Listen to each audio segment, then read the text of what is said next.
Hello प्यारे दोस्तों, मैं डॉक्टर अंकुर अग्रवाल स्कॉलर पैरासाइट की तरफ से आपके लिए बहुत ही ज़बरदस्त इन्फॉर्मेशन लेके आया हूं, जो आपके रास्ते खोलेगी एसआरसीसी के लिए। तो अगर मैं आपको स्कोर बोलूं किसी भी बच्चे का, तो आप क्या एक्सपेक्ट करते हैं कि आपके दिमाग में एक टॉप के कॉलेज में, डीयू के टॉप के कॉलेज में आपके लिए क्या स्कोर होना चाहिए?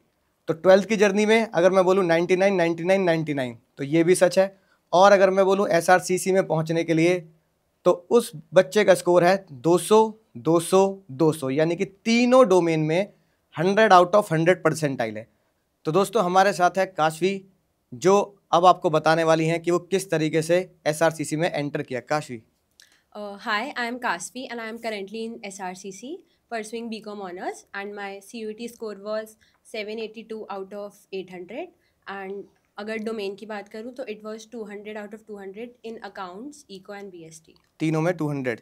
तो काशवी, अगर हम आपसे पूछें कि आपने बोर्ड्स की तैयारी जब करी, तो बोर्ड्स में जब मार्क्स आए तो आपके बोर्ड्स में मार्क्स कितने थे, डोमेन की बात करें तो? अगर बोर्ड्स में मेरे अकाउंट्स इको एंड बीएसटी में इट वाज 99 आउट ऑफ 100। तीनों में 99। हाँ जी। बहुत बढ़िया, बहुत बढ़िया। और अगर जर्नी की सोचें कि हमें एसआरसीसी तक पहुंचना है, तो मुझे लगता है कि आपने सोचा होगा कि पहले शुरू करेंगे जब बोर्ड्स हमने स्टार्ट किए, राइट? तो अगर ड्यूरिंग द बोर्ड्स की जर्नी अगर देखें, तो पूरे साल जो आपने बोर्ड्स की तैयारी करी, बच्चा ये सोचता है मैं 11th से शुरू करूँ, 12th से शुरू करूँ, या 12th के साथ अगर मुझे सीयूईटी की तैयारी करनी है, तो उसको किस तरीके से हमें एक डायरेक्शन में जाना चाहिए कि हम टॉप के कॉलेज तक आसानी से पहुँच सकें बिना किसी स्ट्रेस लेवल को बढ़ाए? What I would suggest is कि 11th में हर किसी का बेस बनता है, वो पहली बार अकाउंट्स इको बीएसटी पढ़ता है, तो 11th से आपको बेस तो बनाकर रखना ही चाहिए। बट आप सीयूईटी ओरिएंटेड पढ़ाई तो 12th में ही करते हैं कि थोड़ा सा एमसीक्यू पॉइंट ऑफ व्यू से सोचा तो वो तो 12th में ही होती है। But it should be consistent from the beginning of class 12th, right? Because इस बार सबने एक्सपेक्ट नहीं करा था, बट बोर्ड्स के मार्क्स भी बहुत मैटर करे थे for getting admission into the top colleges. तो आपको 12th के स्टार्टिंग से अपनी फाउंडेशन बना के रखना पड़ेगा and you have to make sure कि आप बोर्ड्स के लिए भी उतनी तैयारी कर रहे हो जितनी आप एंड में सीयूईटी के लिए करोगे। It should get started from the beginning only. यानी बोर्ड्स के मार्क्स भी उतने ही इंपॉर्टेंट है, बोर्ड्स की तैयारी भी उतनी इंपॉर्टेंट है जितनी सीयूईटी के लिए। हाँ। यानी कि हमारा जो सीयूईटी का जो हमारा एसएससी की जर्नी है, उसकी जर्नी जो स्टार्ट होती है वो एक्चुअली हमारी 12th के बेस से स्टार्ट हो जाती है। जैसा हमने देखा कि सीयूईटी का बच्चा सीएस की तैयारी करता है, तो अगर उसे 12th से ही शुरू करनी है सारी चीज़ें, तो वो कैसे तैयारी करे कि वो लाइफ को साथ में थोड़ा इंजॉय भी कर पाए? अगर मैं अपनी बात करूँ तो I use to go to a coaching scholar parasite, तो वहाँ पर हमारा वीकडेज में बोर्ड्स की प्रॉपर बोर्ड्स की तैयारी होती थी। But on weekends like Saturday और संडे में हमारा थोड़ा थोड़ा basics for CA and CUET ये स्टार्ट हो जाता था। बिकॉज अगर आपको स्टार्टिंग से आप थोड़ा थोड़ा करके शुरू करोगे तो एट दी एंड आपको बहुत ईजी होगा। तो इट वॉज लाइक कि सैटरडे संडे को बहुत कुछ प्रैक्टिकल नॉलेज हो जाती थी अबाउट सीए और सीयूईटी, या फिर कोई मेंटर या कोई सीए आता था तो उनसे भी काफ़ी गाइडेंस मिलती थी। तो that makes it easier at the end कि आप स्टार्टिंग में थोड़ा थोड़ा करके आप फन भी कर सकते हो साथ में, क्योंकि you have a lot of time for fun, सब करते हैं। बट एंड में आपको इतना प्रेशर ना हो और एंड में आप पैनिक ना कर जाओ कि मेरा इतना सिलेबस बचा है, उसके लिए आई वुड सजेस्ट कि स्टार्टिंग से शुरू करो, थोड़ा ही करो बट स्टार्ट इट। यानी स्टार्टिंग से शुरू करेंगे तो सीए में भी थोड़ा प्रेशर रिलीज रहेगा हाँ। कि वीकेंड पे आपने जैसे कोई नया सब्जेक्ट हो गया, लॉ या मैथ्स, उसी क्लास ले ली, और सीयूईटी में भी आपका थोड़ा सा प्रेशर कम रहता है। तो मतलब एंड के जो एक महीने हैं शायद वो तुम्हें इसलिए ज़्यादा हेल्प किए कि आपके परसेंटाइल तीनों में ही 200, 200, 200 रही। Because like I have seen students की वो एंड में आके उनका इतना सिलेबस बचा होता है कि वो पैनिक कर पैनिक हो देते हैं कि जाते हम हैं। क्या करें क्या नहीं। तो अगर आपका सिलेबस चलता रहेगा साथ साथ तो लास्ट में आपको बस रिवाइज करना होगा और अपने कंसेप्ट्स को और पक्के करने होंगे। तो थोड़ा स्टार्टिंग से करोगे तो दैट वुड बी बेटर। हाँ, मतलब थोड़ा सा डिसिप्लिन लाना पड़ेगा, और कंसिस्टेंसी तो कंसिस्टेंसी डिसिप्लिन important ला के आप सीयूईटी को भी स्कोर कर सकते हैं और सी में भी और अच्छा स्कोर कर सकते हैं, राइट? तो ये बहुत अच्छी आपने बात बताई, गाइड करा कि इंजॉयमेंट भी चलता है। ऐसा नहीं है कि इंजॉय बिल्कुल खत्म हो जाती है But लाइफ, ऐसा नहीं है। स्टार्टिंग से कंसिस्टेंट रहते हैं तो पूरे साल मैनेज हो जाता है। तो जैसे हम देखते हैं कि बच्चे ऑनलाइन कोचिंग भी लेते हैं, और जैसे आप गाजियाबाद से हो, तो ऐसा तो है नहीं कि ऑनलाइन एक्सेस नहीं है, और ऑफलाइन कोचिंग भी प्रेफर करते हैं। तो आपको जो डीयू की जर्नी में, या जैसे आपने कहा वीकेंड में हम सीए की क्लासेस लेते थे, तो कभी ऐसा नहीं आया कि किसी भी चीज़ की, चाहे 11th 12th हो चाहे सीए हो, कि ऑनलाइन कोचिंग और ऑफलाइन कोचिंग में आपने ऑफलाइन कोचिंग जो चूज़ किया हमारे साथ, तो उसका एक मेन रीज़न क्या था? कोविड के टाइम में हम सब ने ऑनलाइन कोचिंग लिया एंड वी ऑल नो कि हम उसमें कितना ही पढ़ते थे because we have electronics with us, तो पढ़ाई अच्छे से हो नहीं पाती थी. But I would suggest offline because आपके आसपास एक तो पूरा क्राउड ऐसा होता है कि everybody is studying the same, तो आपको इतना सपोर्ट मिलता है. अगर आपने कोई टॉपिक मिस करा मान लो, तो आपको पता लगता है कि ओ हमें ये भी करना है, अभी वो भी कर सकते हैं, and you get a support and an environment जिसमें आप स्टडी करते हो. और ऑफलाइन में इट्स लाइक कि आपको 1 घंटा आपका बन जाता है कि आपको दिन में वो 1 घंटा अच्छे से पढ़ना ही पढ़ना है. तो as I said consistency maintain हो जाती है. बट इन ऑनलाइन तो हम डिले करते रहते हैं कि चलो रिकॉर्डिंग आ गई, बाद में देख लेंगे, शाम को देख लेंगे. हाँ, नहीं, सही बात है. और वो कभी नहीं आता वो दिन. लीनियंसी हो जाती है कि चलो आज कहीं जाना है तो कल देख लेंगे. तो अगर हम इसको ही आगे बढ़ाएं तो ऑनलाइन कोचिंग के बजाय ऑफलाइन कोचिंग ने आपको कैसे हेल्प करी कंसिस्टेंसी में, और कैसे वो गोल अचीव कराया जो आपने सोचा होगा कि भाई मुझे ये गोल अपनी लाइफ में अचीव करने हैं, जो आगे भी हम जर्नी कर रहे हैं. तो ऑफलाइन में like when we used to go we were provided with a proper material and proper जैसे सीक्वेंस में आपको स्टार्ट करना चाहिए, वरना हम कभी कभार बहुत डिस्टॉर्टेड हो जाते हैं कि क्या करें क्या नहीं. तो प्रॉपर सीक्वेंस से शुरू करा, then we were provided the right material and कभी 1 घंटा, एंड सामने ही आप डाउट भी क्लियर कर लेते हो. इफ़ यू वांट कि किसी दिन मतलब 2 आवर्स की भी हो जाती थी कि अभी थोड़ा सिलेबस अगर लैग कर रहा है तो 2 आवर्स की होके वो भी कवर अप हो जाता था. तो offline is much better than online, वरना आप लीनियंट हो जाते हो. सो मतलब ऑफलाइन टेस्ट पे थोड़ा सा प्रेशर रहता है और ऑनलाइन हम बच्चे टेस्ट देना दे तो हम थोड़ा सा डिसिप्लिन आ जाते हैं. अगर ऑफलाइन आता है तो ऑनलाइन में देयर इज मतलब no one is watching you, so थोड़ा कंसिस्टेंसी वो रह जाती है. तो थोड़े जब जैसे बच्चे बड़े हो जाते हैं ना तो पेरेंट्स भी थोड़ा कम ध्यान देते हैं. तो ऑफलाइन में क्या होता है, टीचर आपकी तरफ पूरा फोकस रखता है. तो मेन कारण है कि ऑफलाइन से कंसिस्टेंसी और डिसिप्लिन ज़्यादा अच्छा मेंटेन कर पाते हैं. ये बिल्कुल सही बात बोली. अच्छा, अगर अगले सवाल की बात करें काशवी, तो डेली रूटीन जो बच्चा जानना चाहता है सारा कि सर हम स्कूल जा रहे हैं, सुबह 7 बजे हम जा रहे हैं स्कूल, फिर 11-12 बजे तक, उसके बाद स्कूल के बाहर भी कई बच्चे मस्ती करते हैं थोड़ी देर, और वो जेन्युइन भी है कि लेट चलेंगे घर जाएंगे आराम से. फिर कोचिंग का प्रेशर होता है कि भाई 4 बजे आपकी 12th की कोचिंग शुरू हो गई. तो आपने अपनी सेल्फ स्टडी के लिए जो टाइम निकालना होता है अपार्ट फ्रॉम स्कूल, अभी हम शुरू में फोकस करते हैं कि भाई आप अक्टूबर तक रेगुलर स्कूल जा रहे हो, तो अक्टूबर तक स्कूल भी जा रहे हो, शाम को आप अकाउंट्स, इको, बीएसटी या इसकी कोचिंग भी ले हो, और वीकेंड पे आपने कुछ CUET और अपना साथ साथ CA की भी करी. तो इतनी सारे शेड्यूल में आप सेल्फ स्टडी का टाइम कैसे निकालते हो? ये ऐसे सुनने में लगता है कि मैनेज नहीं हो पाता, बट अगर आप देखो 12th की स्टार्टिंग में like you have school till 2 और 2:30, right. Then you come, you eat dinner, then आप नैप लेते हो एंड 4 बजे you go to coaching. Then उसके बाद आप आए 6 बजे तक भी अगर आए, देन यू एंजॉय, अपना फन करा, एंड रात को मान लो 7 से 9 या 2 घंटे निकाल कर अपनी सेल्फ स्टडी करनी है, and then you have the rest of the day, बाकी सब 12 तक जागे होते हैं, to enjoy your life. But जब आपका आ जाता है क्या कहते हैं दिसंबर, जब आप बहुत सीरियस हो जाते हो, नवंबर दिसंबर, तो आप स्कूल तो जाते नहीं, तो कभी कभार जाते हो. तो at that time I would suggest कि तब तो ज़्यादा से ज़्यादा अपना टाइम निकालना चाहिए पढ़ाई के लिए, बिकॉज दैट्स द टाइम कि अगर आपने उन 3-4 महीनों में अच्छे से मेहनत कर ली तो आपके अगले 3-4 साल बहुत बेटर हो सकते हैं. तो उस टाइम आई वुड से कि थोड़ा सैक्रिफाइसेस कर सकते हो, बट स्टार्टिंग में इट्स मैनेजेबल. हाँ, क्योंकि उसमें शायद मुझे लगता है प्रेशर भी थोड़ा कम होता है, और फ्री माइंड होता है. बहुत अभी तो पूरा साल भर पड़ा है. मेन प्रेशर आपका दिसंबर जनवरी से आना शुरू करता है, बोर्ड्स का आ जाता है. इट्स गुड कि अगर आप अच्छा टाइम निकाल रहे हो पढ़ने के लिए तो वो करना भी चाहिए. अच्छा, आजकल ऐसे भी हम जब कोचिंग जाते हैं तो MWF TTS का कॉन्सेप्ट है. 3 दिन कोचिंग हमारी चलती है. तो 3 दिन अकाउंट्स हो गई, 3 दिन हो गई, 3 दिन BST हो गई. तो साथ में हम उसको इंजॉयमेंट के साथ अपने CUET और CA के साथ मैनेज कर सकते हैं. मतलब आपको इतना टफ नहीं लगा? स्टार्टिंग में तो 1 आवर की कोचिंग होती थी, तो वो तो हो जाता था. उसके अलावा भी घर पे आके बहुत टाइम मिलता था, एंड अगर आपने अपनी थोड़ी सेल्फ स्टडी करी भी है स्टार्टिंग में 1-2 घंटा, उसके अलावा भी बहुत आवर्स निकल जाते थे. सो वो तो मैनेजेबल था, ईजिली मैनेजेबल हो जाता है.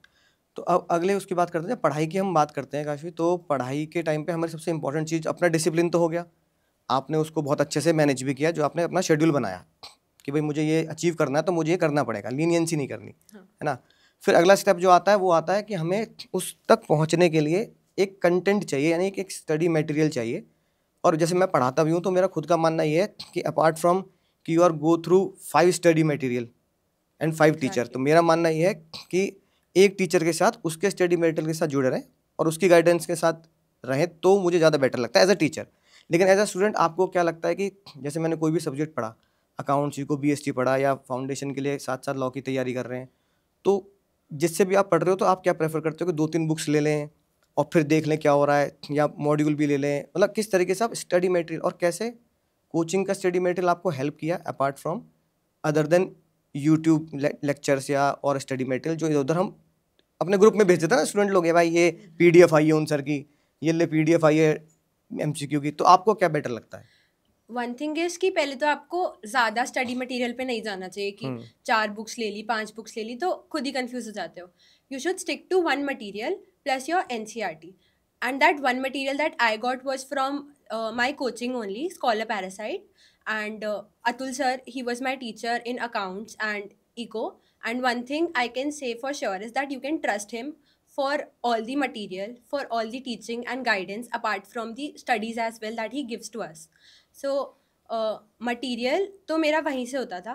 बाकी I had one book NCERT that we all follow, plus he also use to give us some mocks and sample papers, and वो अपने खुद के बल्कि क्वेश्चंस बनाते थे that use to come like as it is, कि figures बदल गई बट आई वॉज लाइक कि मैंने कल ही ये करा था एंड वो मेरे पेपर में आ गया.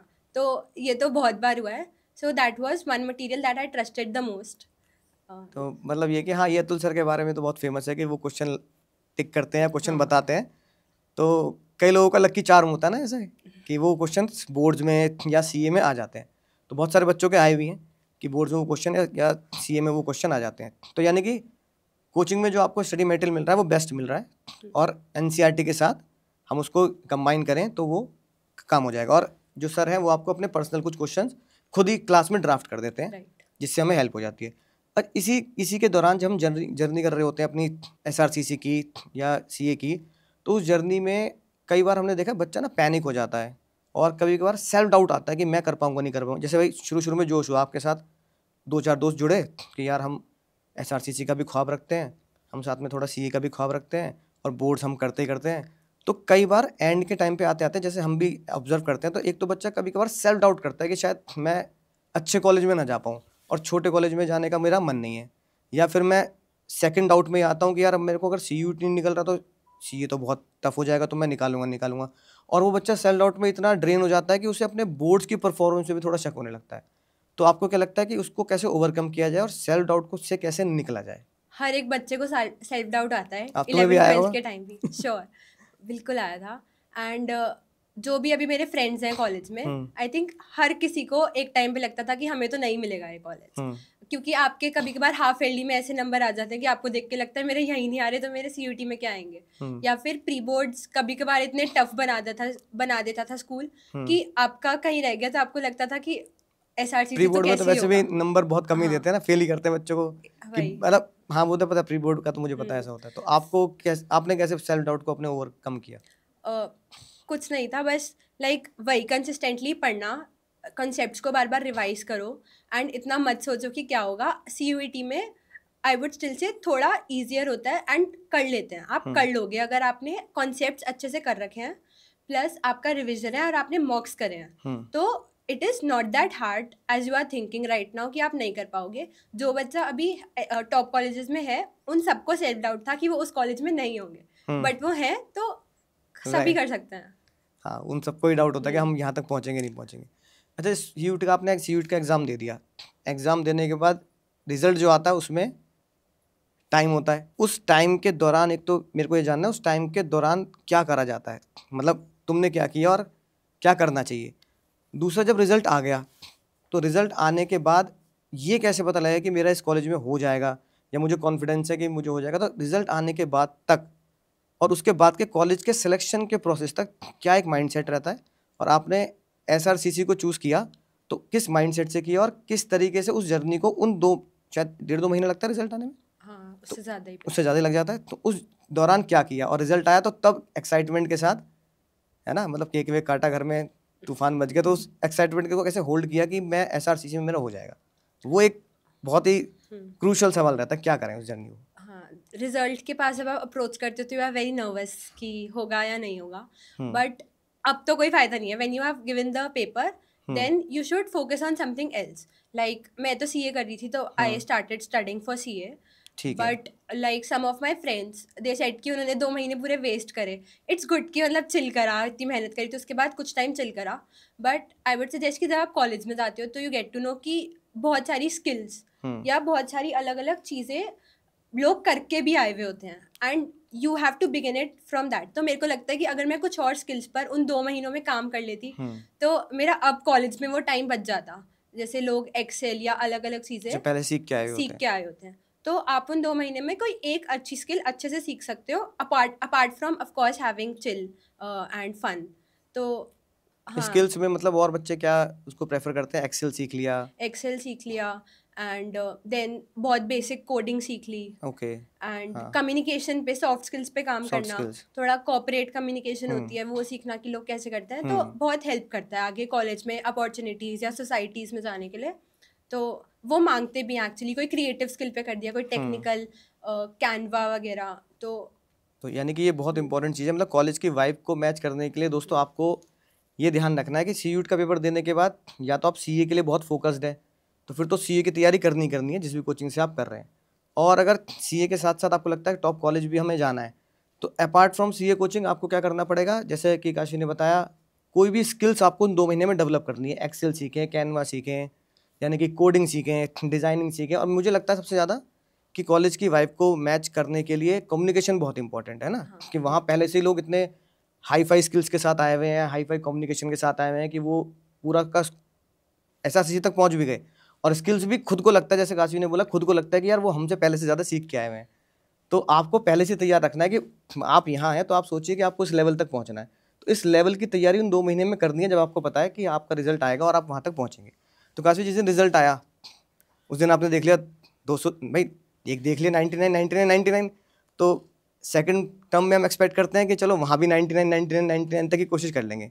लेकिन जब वो रिजल्ट पॉपअप हुआ होगा 200 200 200, तो वो तो फीलिंग क्या रही होगी, और फिर दिमाग में क्या सोचा होगा कि एसआरसीसी में कैसे फॉर्म भर दें, या अगले दिन से ही कॉलेज की तरफ दौड़ना शुरू कर दिया. तो वो जर्नी को, उस गेट के अंदर तक जाने की वो जो जर्नी है, result and to enter in the gate of SRCC, उस पीरियड का मुझे थोड़ा सा बताओ कि तुमने क्या किया.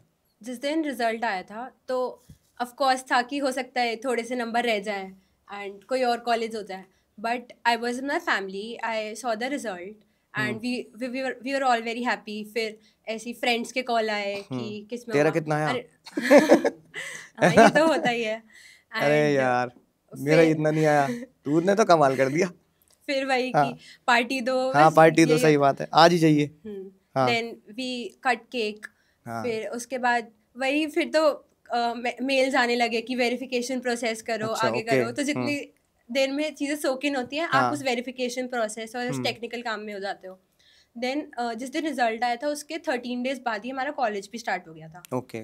तो बस इतना ही शॉर्ट हाँ, पीरियड मिलता है, तो उसमें आपको सारा प्रोसेस करना है. उसमें आपको सारा प्रोसेस हो फीस जाता वगैरह है. भी उसमें जमा करनी है, सब कुछ में वो जमा तो करना 1 है. वीक के अंदर हो जाता है. हाँ. वेरिफिकेशन होता है डॉक्यूमेंट्स का, देन फीस का आता है जब वेरीफाई हो जाते हैं. तो सीधा कॉलेज में जाके ना. हाँ, फिर तो वही कॉलेज की तैयारियां होती है, अगर तो जब कॉलेज में दिन गए निकल होंगे तो जाता ऐसे है. नहीं देखा होगा, अच्छा यही है वो जिसके लिए मतलब लोग पागल हुए जा रहे हैं. तो वो फीलिंग, वो एक्साइटमेंट, वो पागल वाली आती है, अरे यही वो कॉलेज है. मतलब एम्बियंस देख के और क्लासरूम्स देख के, मुझे लगता है सारी एसी क्लासरूम्स हैं. हाँ, तो उसको देख के मतलब वो एक्साइटमेंट, पहले पहले गेट की एक्साइटमेंट कैसी रही थी, और आपको कैसा लगा होगा कि सपना तो नहीं देख रही कोई, एक बार ऐसे कर दे यार. ऐसा फीलिंग आता है. फोटोज में देखो और रियल लाइफ में हाँ. देखो कॉलेज, तो बहुत अलग फीलिंग आती है. सबको अपना फर्स्ट डे ऑफ कॉलेज याद होता है, व्हेन यू हैव हाँ. First seen it. आपको कोई रास्ते नहीं पता, आप हाँ पूछो किधर. फर्स्ट टाइम हर चीज़ देख रहे हो. सब लोगों को देख रहे हो कि सब उतने ही एक्साइटेड हैं, पहली बार अपना मतलब ड्रीम कॉलेज में आए हैं. तो वो फीलिंग तो अलग ही होती है. हाँ. बट मतलब शब्दों में बयान नहीं कर सकते, पर हाँ चेहरे से दिख रहा है तुम्हारे क्या, वो मजा अलग ही होता है. मतलब याद करके भी उसको मजा आता है ना. फिर उसको जीना एक अलग बात है. चलो उसको कैसे जिया तुमने वो हम बाद में बात करेंगे.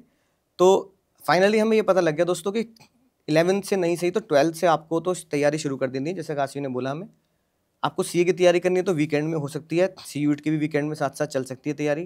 क्योंकि 3 दिन आप पढ़ते हैं, अकाउंट्स भी, इको भी, बीएसटी भी. तो डोमेन की तैयारी आपको बहुत अच्छे से करनी है, क्योंकि मेन सब्जेक्ट हम दो डोमेन का, जैसे काशी ने लिया अकाउंट, इको, बीएसटी, और तीनों में ही बोर्ड में भी 99 और 200 200 200. तो डोमेन के सब्जेक्ट आपके बहुत इंपॉर्टेंट रहने वाले हैं, जैसे उसने बोला एसआरसीसी की जर्नी के लिए. और फिर आप डिसिप्लिन, आपको एक बहुत इंपॉर्टेंट मेंटेन करना है कि डिसिप्लिन अगर तोड़ दिया तो बहुत बेकार है। उन 2 महीने में, जैसे उसने बोला, वो सॉफ्ट स्किल सीखनी है। और आखिरी सवाल काशी का, अगर आप बच्चों को बताएं अपनी तरफ से अगर जैसे हम बच्चे जो देख रहे होंगे वो आपसे जूनियर होंगे ना, तो अगर आपको लगता है कि कोई बच्चा आपका ये पॉडकास्ट देख के, आपकी इतनी बातें, मोटिवेशनल बातें देख के अगर कोई एसआरसीसी में पहुंचे और आपको बोले कि हाँ दीदी, मैम, आपको मैंने उस पॉडकास्ट में देखा तो मैं आपसे इंस्पायर हुआ, तो फाइनली कुछ ऐसी इंस्पिरेशन आप बच्चों को दो कि जो एक हम कह सकते हैं कि भाई बहुत बड़ा शहर नहीं है हमारा गाज़ियाबाद, है ना, लेकिन दिल्ली एनसीआर में आता है, लेकिन फिर भी वहाँ पर भी आपको कुछ ऐसे टीचर्स, कुछ ऐसी कोचिंग्स आपको मिल सकती हैं जो मतलब बहुत बड़ी कोचिंग से हम कम्पीट करें, या उनसे भी आप उसी जगह पे पहुँच सकते हैं जहाँ बच्चा सोचता है कि वहीं से हम जाएंगे। तो एक इंस्पिरेशन आपकी क्या रही कि गाज़ियाबाद में आपने कोचिंग ली, घर वालों ने कहा कि नहीं, यहीं पे भी एक अच्छे टीचर मिल सकते हैं। वो टीचर कौन है आपके? टीचर जिनसे पढ़ के, जिनसे इंस्पायर होकर आप 200 मार्क्स लेके आए। और एक ऐसी इंस्पिरेशन क्या होनी चाहिए बच्चे को कि किस पे वो फोकस करे, कि कोचिंग्स में भाग रहा है, मटेरियल्स के लिए भाग रहा है, या अपने पे ज़्यादा फोकस करना है। एक फाइनल बच्चों को आप एज अ सीनियर, जो जूनियर आपके एसआरसीसी में आने वाले हैं, उनको क्या एडवाइस देंगे? व्हाट आई वुड से कि बहुत जगह जाने से बेटर है कि आप एक कोचिंग पर जाओ। Like I was in Ghaziabad, तो one coaching that I can trust blindly is Scholar Parasite and my teachers like Atul sir and Ankur sir. So Atul sir मेरे को अकाउंट्स एंड इको पढ़ाते थे and Ankur sir of course BST पढ़ाते थे। तो one thing is कि coaching में सिर्फ पढ़ाई के अलावा we use to have some activities like regularly होती रहती थी आफ्टर एवरी 1 मंथ, कि कुछ चेस, बैडमिंटन हो गया, and you have a bonding in coaching कि आपको आने का भी मन करेगा। And then we use to go to some visits कि हम कोई फर्म से चले गए टू मीट सम सीए और अ बिग पर्सनैलिटी जो अपनी डेली लाइफ के बारे में बताते हैं कि वो एक्चुअली क्या काम करते हैं और अपनी जर्नी के बारे में बताते हैं, दैट इंस्पायर्स यू। तो it's not just about studying but a lot beyond that as well. तो आई वुड से कि calm down, stick to a good coaching and just focus, have consistency from the beginning along with having fun and you are good to go. Okay, thank you Kashi. तो ये देखा आपने दोस्तों, काशी ने अपनी सारी informations और अपनी एक्सपीरियंस आपके सामने बिल्कुल रख दिया कि कैसे वो एसआरसीसी के दरवाजे के अंदर जा पाई, जिनका सपना बहुत सारे स्टूडेंट्स का होता था और आगे भी स्टूडेंट्स का अभी भी है और आगे भी वो स्टूडेंट्स का सपना ही रहेगा कि हमें ऐसे कॉलेज मिले, ड्रीम कॉलेज मिले जिसमें हम जा सकें। तो उसको जो ड्रीम कॉलेज मिला है वो तो टॉप कॉलेज हो गया। बहुत सारे और भी कॉलेज होते हैं जिनका हम सपना देखते हैं, लेकिन वहाँ तक पहुँचने के लिए जैसा उसने बोला कि आपको 12th से ही शुरू कर देनी है डोमेन की क्लासेस, क्योंकि वहाँ जो क्वेश्चंस आने वाले हैं पूरे के पूरे कॉन्सेप्चुअल वाइज आएंगे और पूरे तीनों डोमेन के आएंगे। 2 महीने आपको क्या तैयारी करनी है, कैसे आपको फॉर्म वगैरह भरने हैं, 13 दिन में कॉलेज शुरू हो जाता है। तो इसी उम्मीद के साथ कि अगले जो हमारे स्टूडेंट होने वाले हैं वो भी एसआरसीसी के होने वाले हैं और उनसे भी आपको बहुत कुछ सीखने के लिए मिलेगा। और आखिरी वर्ड जो काशवी के लिए भी है और आप सभी के लिए, कि एक शायर ने बहुत खूब कहा है, मोटिवेशन का है, कि ज़िंदगी की असली उड़ान अभी बाकी है और आपके इरादों का इम्तिहान अभी बाकी है। अभी तो नापिए मुट्ठी भर ज़मीं, आगे सारा आसमान बाकी है। थैंक यू दोस्तों।